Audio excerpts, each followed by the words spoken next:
यंदाची लोकसभा निवडणूक अनेक अर्थाने महत्त्वपूर्ण आहे। भाजप सगळ्यात मोठा पक्ष म्हणून पुढे येईल हे जवळपास निश्चित मानलं जात आहे आणि मतदानाचे टप्पे संपल्यानंतर तर संभाव्य समीकरणांसाठी बैठका गाठीभेटी सुरू झाल्यात। या भेटीगाठी यशस्वी होऊन मंत्रिमंडळ निश्चित केलं जातंय का आणि त्यामध्ये नाराजांची नाराजी कशी दूर केली जाणार हे पाहणं आता महत्त्वाचं ठरणार आहे।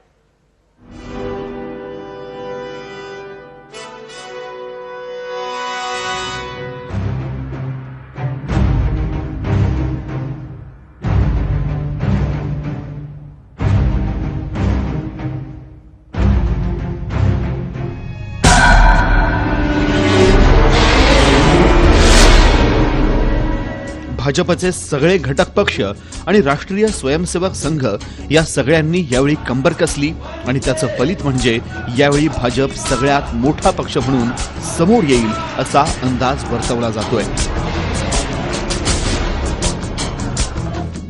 आता फक्त चर्चा होतीये ती दोन गोष्टींची, एक म्हणजे पूर्ण बहुमत मिळेल का आणि दुसरं म्हणजे जर पूर्ण बहुमत मिळालं नाही तर उरलेल्या जागांसाठीची तरतूद।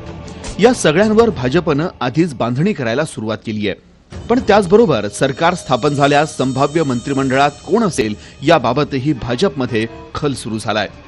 यावरूनच भाजपमध्ये नाराजीचा सूर उमटू लागलाय। काही महिन्यांपूर्वीच पंतप्रधान पदाच्या शर्यतीत असलेल्या सुषमा स्वराज या अचानक नाराज झाल्याची चर्चा सुरू झाली।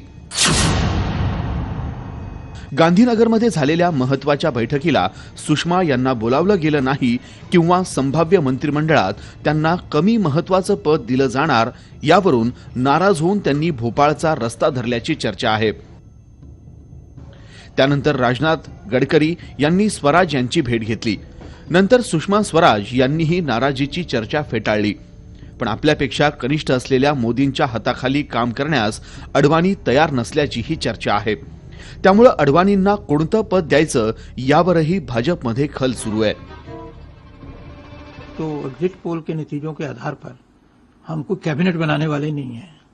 हम कल अंतिम चुनाव परिणामों का इंतजार करेंगे। हमें आशा है कि नरेंद्र भाई के नेतृत्व में सरकार बनेगी, पर एक बार आंकड़े सामने होंगे उसके बाद ही कैबिनेट फॉर्मेशन और इस तरह के विषयों पर विचार होगा। अभी इस पे कोई विचार नहीं चल रहा। किसी के रोल को लेकर कोई चिंता करने की आवश्यकता नहीं है। भारतीय जनता पार्टी अपने बड़ों का सम्मान करना जानती है और मेरिट के आधार पर सब लोगों को अवसर देना इसकी भी चिंता करती है। सोबतच उत्तर प्रदेश हे या निवडणुकांमध्ये महत्त्वाचं राज्य आहे। तिथून जर 40 पेक्षा जास्त जागा येतील असं अपेक्षित असेल, मग किती मंत्रिपद उत्तर प्रदेशात जाणार, महाराष्ट्राच्या वाट्याला किमान किती मंत्रिपद येणार आणि महाराष्ट्रात कुणाला कॅबिनेट मंत्रिपद दिलं जाणार याची तयारी सध्या सुरू आहे। चुनाव अभियान के जो अनुभव रहे हैं उसके संबंध में चर्चा की। वहीं पर मैंने यह भी आग्रह किया है कि 16 तारीख को चुनाव परिणाम आने के बाद 17 मई को नरेंद्र भाई मोदी ये दिल्ली आए और उसी दिन मैं पार्लियामेंट्री बोर्ड की बैठक बुलाऊंगा। नरेंद्र भाई को औपचारिक रूप से नेता के रूप में चुना जा सके और अपने जितने भी एनडीए के एलाइज हैं उनसे भी मैं ये आग्रह करने वाला हूं कि वे लोग भी अपना समर्थन चूंकि पहले से दे चुके हमारे एलाइज हैं, इसलिए उनकी उपस्थिति में भी एनडीए के लीडर के रूप में उनका इलेक्शन हो जाए। देखिए, एनडीए के जो हमारे एलाइज हैं इसके अतिरिक्त इतने बड़े देश को चलाने के लिए जितने अधिक से अधिक लोगों का सहयोग प्राप्त होगा एनडीए उसका स्वागत करेगा। बिल्कुल स्पष्ट कर देना चाहता हूं ये दो टूक शब्दों में कि हर कीमत पर नरेंद्र भाई मोदी ही प्रधानमंत्री बनेंगे। आरएसएस कभी अपना सर्वे नहीं कराता है।